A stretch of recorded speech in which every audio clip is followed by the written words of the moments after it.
नमस्कार दोस्तों, आप सभी का स्वागत है हमारे YouTube channel basics of electrical engineering में। और इस वीडियो में हम बात करने वाले हैं equivalent circuit of three phase induction motor की। Equivalent circuit of three phase induction motor, ये एक बहुत ही यूँ कह लीजिए महत्वपूर्ण टॉपिक है, एक महत्वपूर्ण कॉन्सेप्ट है। और इंडक्शन मोटर की स्टडी के लिए यूँ कह लें, ये कहने के लिए कि हमको इंडक्शन मोटर की समझ है थोड़ी थोड़ी, उसके लिए आपको ये टॉपिक समझ में आना चाहिए कि ये equivalent circuit of three phase induction motor है क्या। ट्रांसफार्मर के जैसा ही मिलता जुलता कुछ सर्किट बन के आता है, ठीक है। ट्रांसफार्मर मैंने अभी बनाया नहीं है, वीडियो कभी भविष्य में बनाया जाएगा, तो उसी के जैसा कुछ ये सर्किट निकल के आता है। उससे पहले हम एक बार फिर से हम देख लेते हैं। पिछले वीडियो में हालांकि हमने बात कर ली कि इंडक्शन मोटर में बेसिक प्रिंसिपल चल क्या रहा होता है। तो इंडक्शन में चलता ये है कि हमारे पास एक स्टेटर होता है, ठीक। ये हमारे पास एक स्टेटर होता है, ये है स्टेटर सपोज़ करिएगा। तो स्टेटर में हम क्या करते हैं, थ्री फेस की वाइंडिंग रखते हैं, ठीक।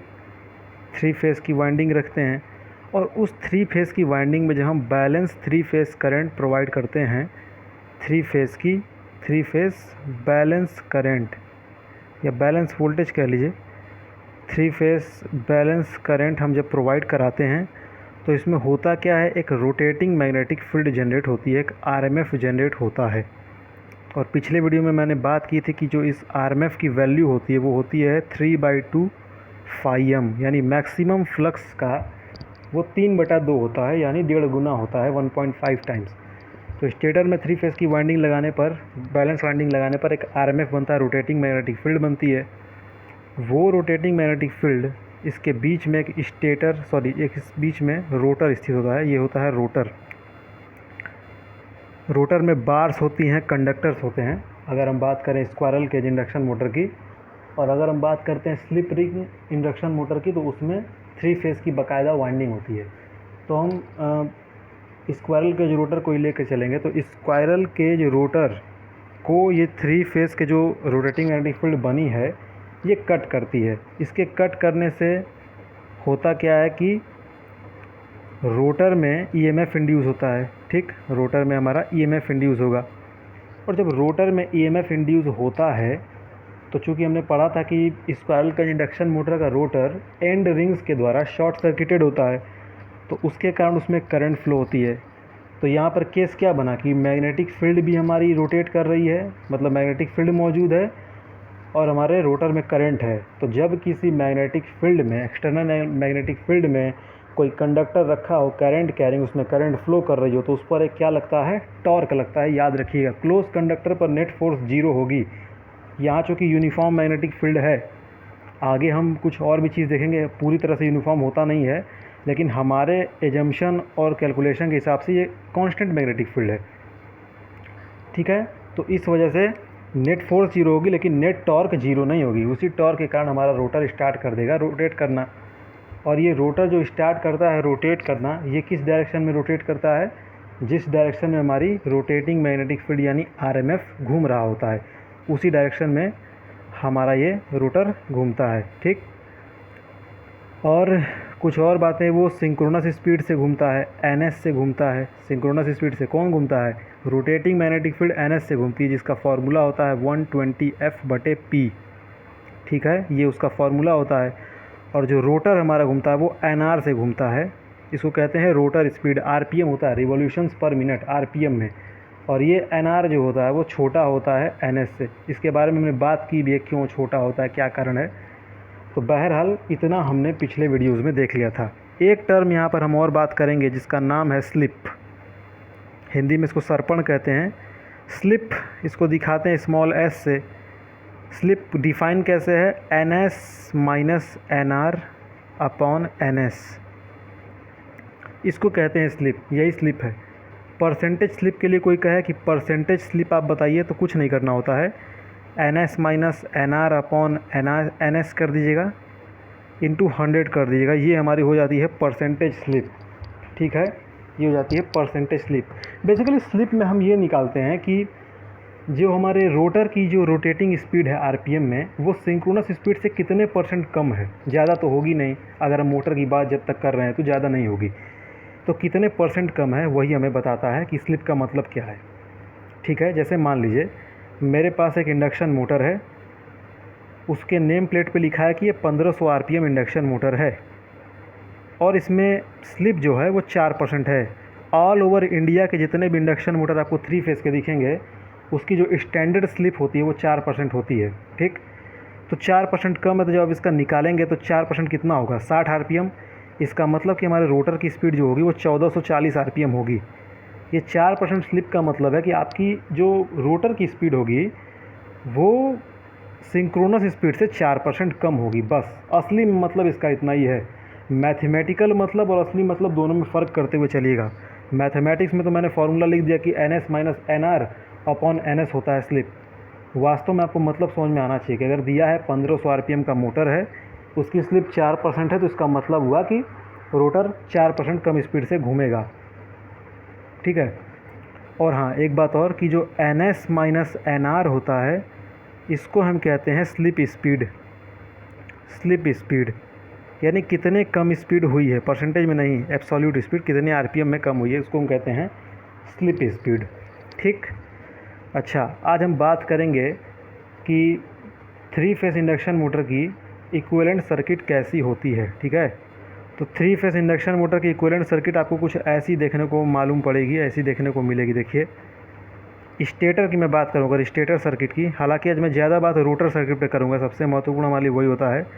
अगर मैं स्टेटर की बात करूं, स्टेटर सर्किट कैसा दिखेगा, तो कुछ स्टेटर सर्किट आपको ऐसा देखने में मालूम होता है। आपको एक स्टेटर की रेजिस्टेंस मिलेगी, स्टेटर पे जो वाइंडिंग होगी उसका एक रेजिस्टेंस मिलेगा, उसको हम कहते हैं R1। ठीक, चूँकि वाइंडिंग है तो ऑब्वियसली बात है कि वहाँ पर कुछ इंडक्टेंस तो ज़रूर होगा।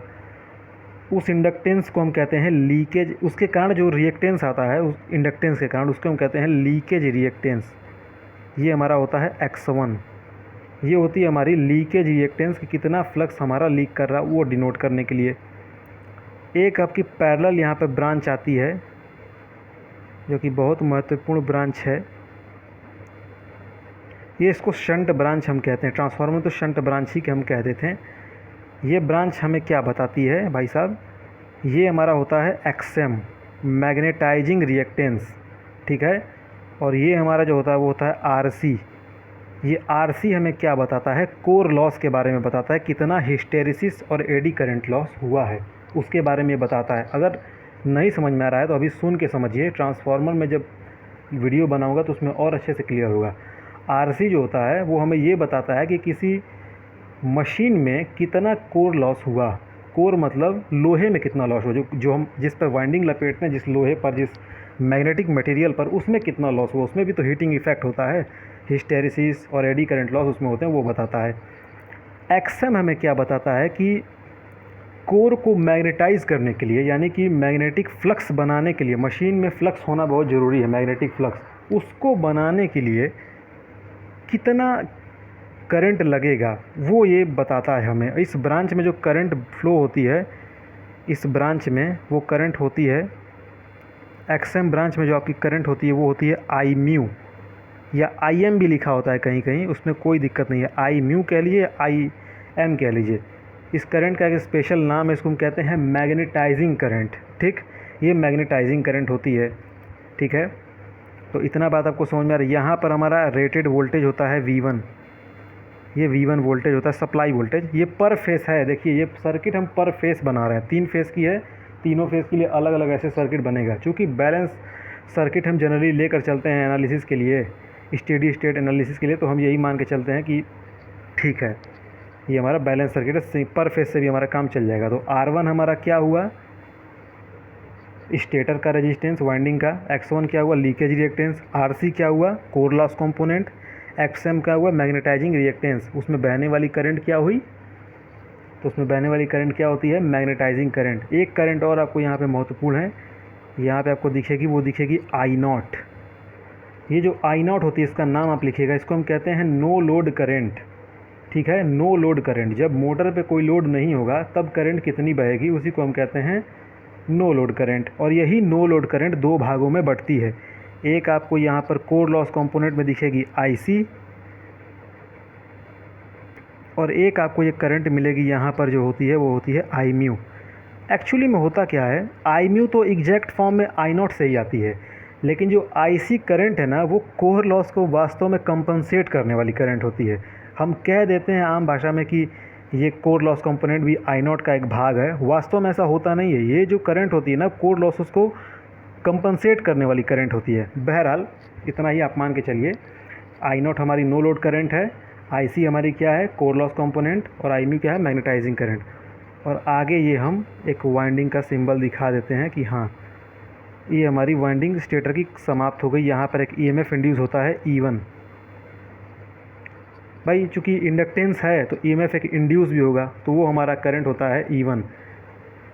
ठीक, एक आपको यहाँ पर करंट देखने को और मिलेगी स्पेशल टाइप की, वो होती है I2 डैश। ये होती है लोड रिफ्लेक्शन करंट। इसको हम कहते हैं लोड, नोट करिएगा, रिफ्लेक्शन करंट। जिसका जिसका नाम मैं बोला आप उसको नोट भी ज़रूर करिएगा, लोड रिफ्लेक्शन करंट। इसके बारे में आज हम उतना बात नहीं करेंगे।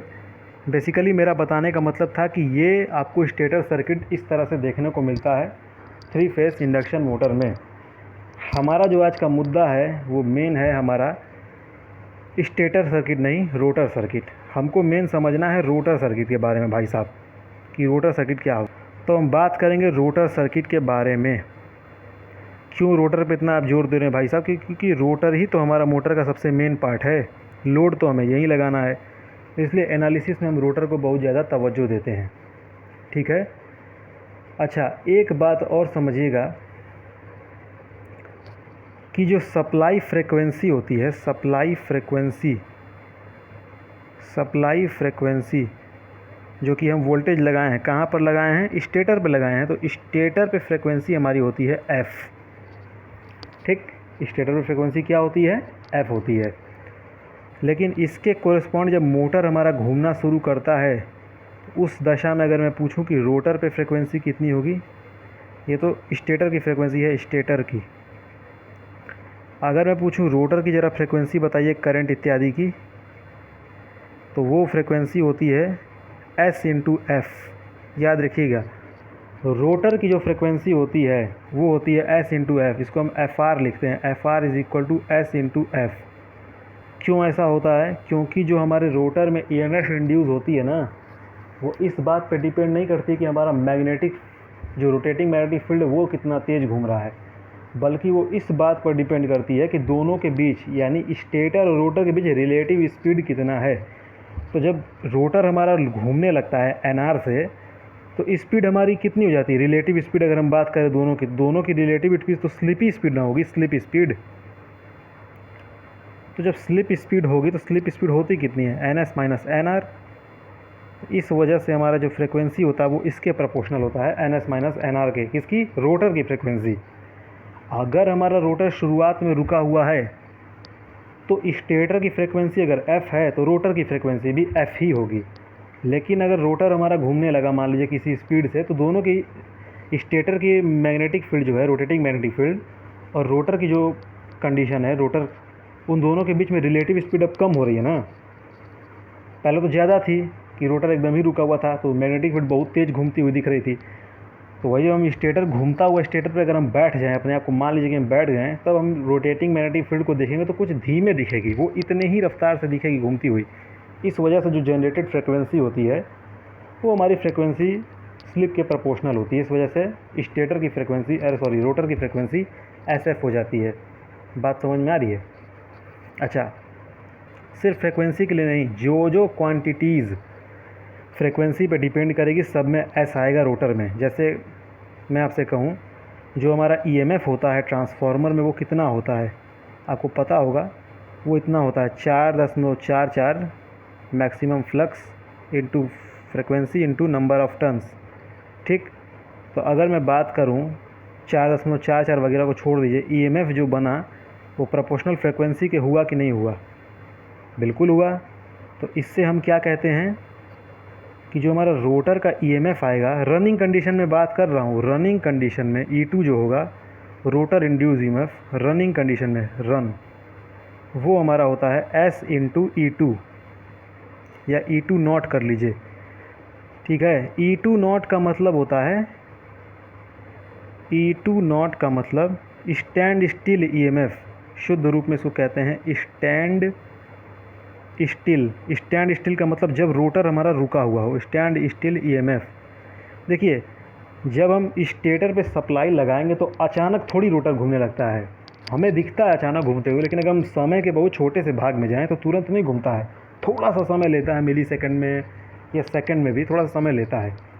तो जो तत्काल आप ईएमएफ को चालू करते हैं, बाहर से सप्लाई लगाते हैं, तो उसका जो ईएमएफ होता है वो होता है ई टू नॉट। रोटर में जो बनता है वो होता है स्टैंड स्टिल ईएमएफ।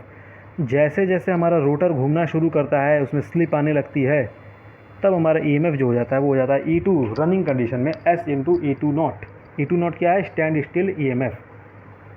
आ रही बात समझ में? उसी तरह अब देखिए, रोटर सर्किट में भी वाइंडिंग है, मैग्नेटिक मटेरियल लगे हुए हैं, तो उसमें भी भाई इंडक्टेंस होगा, तो इंडक्टेंस होगा तो रिएक्टेंस भी होगा।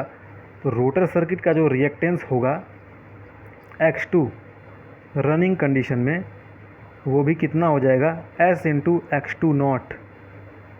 तो आप कहेंगे क्या यहाँ भी वही बात है? हाँ, यहाँ भी वही बात है। ये है stand still reactance. Stand still reactance, जब मोटर हमारा रुका हुआ है तब का रिएक्टेंस, स्टैंड स्टिल रिएक्टेंस। चलने लगा तो S इंटू X2 नॉट हो गया रनिंग कंडीशन में।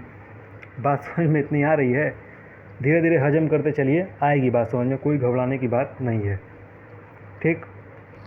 अच्छा, और हम बात करें, अगर हम बात करें इम्पीडेंस लिखिए रोटर का, तो रोटर का इम्पीडेंस जो होता है उसको हम लिखते हैं Z2 से। वो Z2 होता कितना है? R2 plus JX2। ये कहानी आप कितने लोगों को समझ में आती है? ये J का मतलब क्या है? नहीं आती है तो कमेंट में आप ज़रूर लिखिएगा, समझाऊंगा। अभी मैं यहाँ कुछ नहीं समझा सकता। R2 को रेजिस्टेंस मानिए रोटर का, X2 को रिएक्टेंस मानिए, बस। ये जो हमने इम्पीडेंस लिखा है वो क्या, किस कंडीशन में लिखा है? स्टैंड स्टिल कंडीशन में। स्टैंड स्टिल, जब मोटर रुका हुआ हो, तो क्या सर मोटर चलने लगेगा तो इम्पीडेंस भी बदलेगा? बिल्कुल, उसको हम कहते हैं, इसको Z2 नॉट मान लीजिएगा। स्टैंड स्टिल कंडीशन में इम्पीडेंस है, तो Z2 जब हम लिखेंगे तो वो हो जाएगा S इंटू Z2 नॉट, ठीक। हालांकि ऐसे लिखते नहीं, लिखने का सही तरीका ये है कि इसको हम लिखते हैं R2, रेजिस्टेंस नहीं बदलता है, प्लस JX2 नॉट, यहाँ पे ज़ीरो कर लीजिएगा, X2 नॉट। तो स्टैंड स्टिल कंडीशन में हमने देखा रिएक्टेंस, और ये हमारा किस कंडीशन में होगा? रनिंग कंडीशन में। जब मोटर रन करने लगा तो इम्पीडेंस बदल जाता है, ये रनिंग इम्पीडेंस है, रनिंग इम्पीडेंस। उम्मीद करता हूँ बात समझ में आ रही होगी, और समझ में आनी चाहिए भी, ठीक है। मैग्नीट्यूड वाइज अगर हम बात करें तो इसको हम कुछ ऐसे भी लिख सकते हैं। अगर इसका हम परिमाण की बात करें तो इसको हम ऐसे लिखते हैं, करणी में एकदम ये समझ लीजिए कि कॉम्प्लेक्स नंबर वाली कहानी है, सम्मिश्र संख्या वाली, SX2 नॉट का स्क्वायर, बात ख़त्म। ऐसे ही लिखा जाता है, यही तरीका है। कोण निकालने की अगर बात होगी, पावर फैक्टर एंगल की, तो वो हम कुछ ऐसे निकालते हैं, tan इनवर्स रिएक्टेंस बटा रेजिस्टेंस होता है। रिएक्टेंस यहाँ पर है कितना? SX2 नॉट बटा में रेजिस्टेंस R2। ये हमारा कोण भी हो गया, ठीक। अगर हम बात करें रोटर करंट की, करंट तो फ्लो होनी शुरू हो जाएगी। करंट की अगर हम बात करें, अगर हम स्टैंड स्टिल पे बात करें, जब मोटर रुका हुआ है तो कितना हो जाएगा? EMF तो E2 रहेगा, E2 नॉट अपॉन इम्पीडेंस। करनी में इम्पीडेंस क्या हो जाएगा? R2 square plus X2 naught square. ये हमारी करंट कब हुई? स्टैंड स्टिल में। समझते चलिएगा, स्टैंड स्टिल में, स्टैंड स्टिल में। उसी तरह करंट का हिसाब किताब है। स्टैंड स्टिल में करंट आपने देखी क्या हो गया? E2 naught upon under root R2 square plus X2 naught square. लेकिन जब हम बात किए रनिंग कंडीशन में, ये जो करंट का एक्सप्रेशन आया है वो आया है रनिंग कंडीशन में, जब मोटर हमारा दौड़ रहा है, चल रहा है, रनिंग कंडीशन में, ठीक। कुछ फ़र्क देखने को मिला? फ़र्क देखने को मिल रहा है। दो जगह ही हमारा स्लिप का टर्म आ रहा है, तीन जगह, फ्रिक्वेंसी में, ईएमएफ में और रिएक्टेंस में। क्यों इन्हीं में आ रहा है? क्योंकि ये ऐसे टर्म है जो फ्रिक्वेंसी पर निर्भर करते हैं, ठीक है, फ्रिक्वेंसी पर निर्भर करते हैं। यहाँ पर आप एक चीज़ थोड़ा सा देखकर आश्चर्यचकित हुए हो कि ये मैंने लिख क्या दिया है। ये बेसिकली मैंने एंगल लिखा है कि करंट जो हमारी होती है वो ईएमएफ से लैग करती है। क्यों लैग करे? कि इंडक्शन मोटर है, जहाँ पर शब्द इंडक्टर जुड़ गया वहाँ करंट हमेशा लैगिंग ही या नेचर की दिखेगी, अगर अलग से हम कुछ कंपनसेटिंग डिवाइस ना लगाएं तो। बात समझ में आई? तो ये हिसाब किताब था। अब हम सर्किट की ओर बढ़ते हैं। सर्किट बनेगा कैसे? तो सर्किट बनेगा ऐसे, देखिए, एक हमारा रोटर का रेजिस्टेंस होगा। रोटर सर्किट की बात चल रही है, R2 रोटर सर्किट का रेजिस्टेंस। ये मैं स्टैंड स्टिल में सर्किट बना रहा हूँ। एक आपका रोटर का लीकेज रिएक्टेंस होगा X2। एकदम आसान बात है भाई, बस बन गई सर्किट आपकी। कुछ टिटिम्मा है ही नहीं, कुछ टेढ़ा बाउर है ही नहीं। क्या? यहाँ पर EMF इंड्यूस E2 आ गया और यहाँ से आपकी करंट बह रही होगी E2। ये जो देखिए, एक चीज़ और यहाँ समझ लीजिए, यहाँ पर जैसे शॉर्ट सर्किट की जो निशानी हमने दिखा दी है ना, ये निशानी हमें बताती है कि यहाँ पर एंड रिंग है। ये एंड रिंग की निशानी है। बात समझ में आ रही है? यही एंड रिंग की निशानी होती है स्क्वायरल केज इंडक्शन मोटर में। तो थोड़ा सा समझते चलेगा क्यों शॉर्ट किया है, इसको शॉर्ट की तरह क्यों दिखा दिया अलग से। तो यही बात है दिखाने की कि हमारा सर्किट कुछ ऐसा बनेगा। ठीक है भाई साहब? अच्छा, ये सर्किट बनता कब है? स्टैंड स्टिल पर। ये याद रखिएगा, स्टैंड स्टिल पर सर्किट आपको बनाने आना चाहिए, फील करते आना चाहिए। भाई क्या होगा रोटर पे, होगा क्या? ये रोटर की सर्किट है, ठीक है, ये रोटर की सर्किट है, स्टेटर के ऊपर हो गई। तो रोटर की सर्किट में होगा क्या? रोटर है भाई साहब, उसमें रेजिस्टेंस होगा और रिएक्टेंस होगा और EMF इंड्यूस जो होगा E2 वो होगा। और क्या होगा इसमें भला से? और उससे अधिक क्या होगा इसमें? थोड़ी कोई मैग्नेटाइजिंग करंट वगैरह होगा। क्यों नहीं होगा? क्योंकि इसका में जो करंट फ्लो हो रही है वो इंडक्शन के द्वारा है, ये कोई बाहर से सप्लाई के द्वारा नहीं आ रही है। बात समझ रहे हैं ना? इंडक्शन मोटर है, दोनों स्टेटर रोटर आपस में तार से या कुछ माध्यम से जुड़े नहीं हैं, हवा है बीच में, एयर गैप जिसको कहते हैं, हवा है, ठीक। अच्छा, रनिंग कंडीशन में क्या होगा? तो सर्किट बदलेगी। जी हाँ, बिल्कुल बदलेगी। रनिंग कंडीशन में रेजिस्टेंस को कोई फ़र्क नहीं पड़ेगा, ये अपना मस्ती में पड़ा रहेगा। रिएक्टेंस हमारा बदल जाएगा, एस आ जाएगा इसमें, बस कुछ नहीं करना, सर्किट वही है, बस ये X2 हो जाएगा, ठीक। यहाँ पर हमने X2 नॉट, अगर मान लीजिए आप X2 नॉट लेके चल रहे हैं, कोई दिक्कत नहीं है, E2 नॉट भी लिख सकते हैं, कोई दिक्कत नहीं है। तो ये X2 नॉट हो जाएगा, ठीक। यहाँ पे फिर से शॉर्ट और करंट भी हमारी क्या हो जाएगी? SI2 not.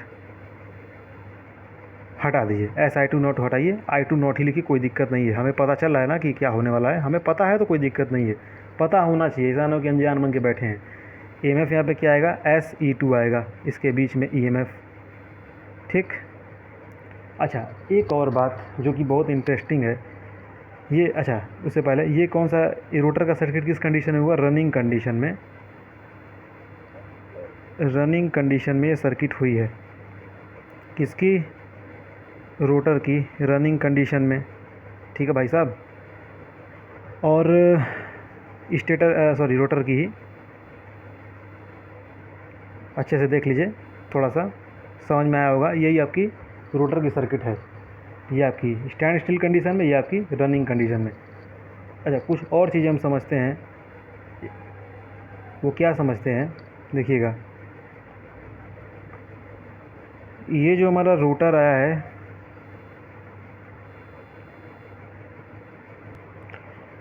तो जो हमारा रोटर सर्किट का रेजिस्टेंस जो इक्विवेलेंट सर्किट जो आया है, यहाँ पर X2, यहाँ पर R2, ये शॉर्ट सर्किट ऐसे, ये करंट इसमें बह जा रही है, I2, यहाँ E2।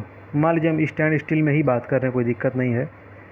ये क्या बताना चाह रहा है यहाँ पर देखिए, अभी तो अगले वीडियो में बात करूँगा, वीडियो ज़्यादा बड़ा हो जाएगा। यहाँ से एक पावर आ रही है, आ रही है कि नहीं? EMF इंड्यूस हुआ है तो यहाँ से कोई पावर आ रही है कि नहीं, उसको हम कहते हैं air gap power. Air gap power. देखिए, असली इंडक्शन मोटर की जो वर्किंग है और जो कंसेप्ट है वो यहीं पे आता है। क्या मतलब है समझ में नहीं आया भाई? तो देखिए मैं क्या समझाना चाह रहा हूँ, अब समझ में आ जाएगा, अच्छे से देखिएगा। ये हमारा स्टेटर था, ये हमारा स्टेटर था, ठीक है सर, समझ में आया। इसमें क्या है, 3 फेज़ की वाइंडिंग है, ठीक है सब। बीच में क्या है, घूमने वाला भाग रोटर है।